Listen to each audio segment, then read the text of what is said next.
Olá, vamos continuar nessa sequência, o cientista espiritual André Luiz. Eu estou na lição hoje, a lição número 365, Semelhanças das Criaturas. É o termo que o André Luiz usou. Isso está no livro Mecanismo da Mediunidade, da editora FEB. É o capítulo 23 que você vai encontrar isso. Ele está falando sobre o animismo e a importância do entendimento do animismo, que foi um termo criado lá atrás por Alexandre Akasakov, que trabalhou isso para enfrentar os cientistas materialistas que diziam que a mediunidade não existia, era tudo um fenômeno do próprio espírito do encarnado, e o Akasakov começa esse trabalho. Mas o próprio Allan Kardec já tinha falado sobre o assunto, não com o termo animismo, mas já tinha falado do assunto, que o nosso inconsciente também tem uma capacidade imensa de fazer muita coisa. Aí ele vai chamar a semelhança das criaturas para poder entender o fenômeno mediúnico e o fenômeno anímico. Ele diz, somos necessariamente impelidos a reconhecer que, se os vivos na Terra e os vivos no além, ou seja, espírito encarnado e desencarnado, respirassem climas evolutivos fundamentalmente diversos, a comunicação entre eles resultaria de todo impossível, pela impraticabilidade dos ajustes mental. Se fosse diferente esses ajustes, não, eles são muito semelhantes. Ele diz, seres em desenvolvimento para a vida eterna, que somos todos nós, uns e outros guardam consigo, seja no plano extrafísico, preparando o retorno ao campo terrestre, ou no plano físico, em direção à esfera espiritual. Faculdades adquiridas no vasto caminho das experiências, as quais lhe servirão de recurso à percepção do ambiente próximo. Tem cada espírito, o que é que ele está dizendo? Em vias da reencarnação, todos os meios que se reuniu para continuar no círculo dos encarnados o trabalho de aperfeiçoamento que lhe é próprio, conservando potencialmente no feto, tanto quanto possui o espírito encarnado, todas as possibilidades que já entesourou em si mesmo para prosseguir nas suas atividades no plano espiritual depois da morte.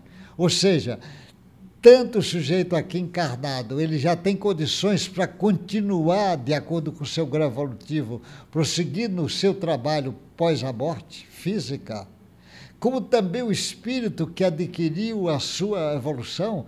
Esse espírito encarna, às vezes apesar da limitação física que às vezes é obrigado a ter, mas ele tem todo o potencial que ele já tinha. Nós estamos, na realidade, sempre crescendo, porque você desencarna, você leva todo o conhecimento que você tinha, mais o novo adquirido. Você já é mais do que o que você era. E quando você chega do lado de lá, você também vai adquirir informações do outro lado, e quando reencarna, você traz, na realidade, as informações que você já tinha e mais a que adquiriu lá no mundo espiritual. Agora, nessa nova interface entre reencarnação e outra, você sempre está crescendo. Aí ele diz, assinalada essa observação, é fácil notar que a criatura na Terra partilha, assim, até certo ponto, dos sentidos que caracterizam a criatura desencarnada nas esferas imediatas à experiência humana, conseguindo, às vezes, despachar-se do corpo denso e proceder com a inteligência desencadeada do indumento carnal, ou ainda obedecer aos ditames dos espíritos desencarnados como agente mais ou menos fiel aos seus desejos. Encontramos nessa base a elucidação clara de muitos dos fenômenos do faquirismo vulgar, em que o espírito encarnado, ao desdobrar-se, pode provocar em relativo estado de consciência certa classe de fenômenos físicos, enquanto o corpo carnal se demora na letargia comum. Ele está dizendo, É como se você, aqui encarnado, você às vezes tem capacidade de fazer uma disjunção entre esse corpo físico e o espírito, uma disjunção parcial, abrindo brechas para fenômenos como se você fosse um espírito desencarnado agindo num corpo, você com encarnado. Então esse fenômeno anímico existe, é real, porque o espírito já tem essa informação e o encarnado tem isso. Então é muito parecido o espírito. Por isso que os espíritos dizem, ó, você quando volta, você não volta melhor do que o que você é, você volta o quem você é. Se você tem conhecimento, você continua conhecimento. Se você é um artista, você continua artista. Se você é cientista, continua cientista. Se você tem conhecimento de filosofia, de religiosidade, você continua com o seu conhecimento. Agora, porque ninguém vira gênio porque desencarnou.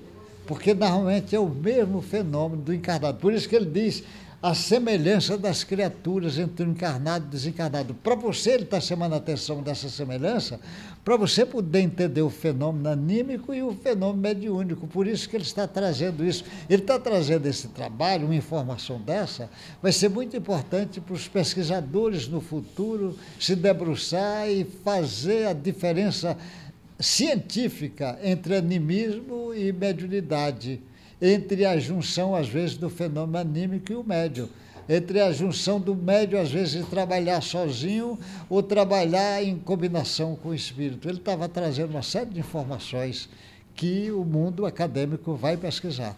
Até o próximo encontro nosso.